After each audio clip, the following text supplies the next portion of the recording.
tak. Fortnite eller ej, så er militærtøj, soldater og sådan nogen her nok noget af det første, du tænker på, når du hører ordet krig. Når magtfulde mennesker som ham her eller ham her, de er så uvenner, at de slet ikke kan blive enige, så er det, at de vender op og ned på det hele, og pludselig er der krig.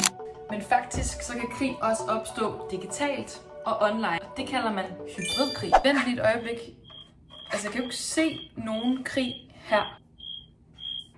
Nå nej, hybridkrig kendetegnes jo netop ved, at den ikke altid kan ses. I krig kan man nemlig både bruge militære og ikke-militære midler. Det lyder måske helt godnat, men prøv lige at se her. Indsigten er, at vi skal blive bange. Vi skal begynde at blive uvenner. Det er der nogen, der rigtig, rigtig gerne vil have. Så blev vi det klogere. Her er der nogle eksempler på, hvad hybridkrig kan være.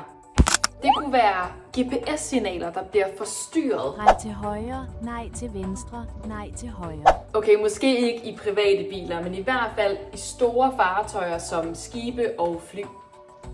Sabotering af vores vandværker. Det vil betyde, at der ikke er adgang til rent drikkevand, og at man ikke længere kan skylle ud i toilettet. Og måske husker du også, da der fløj droner ind over danske lufthavne, som var det karameller på sidste skoledag. Uanset hvilken form for krig, der bliver ført, så er det ikke rart. Men Mette Frederiksen hører altså ingen alarmklokker. Derfor er det rigtig, rigtig godt at være med i det, der hedder NATO, som er en forsvarsalliance, og i EU, som ligesom er vores politiske europæiske alliance. Men hvis alt den her snak om krig og hybridkrig har gjort dig ked af det, så er det en god idé at snakke med en voksen, som du stoler på. Eller en rigtig god ven. Er det rigtig dejligt? Ses!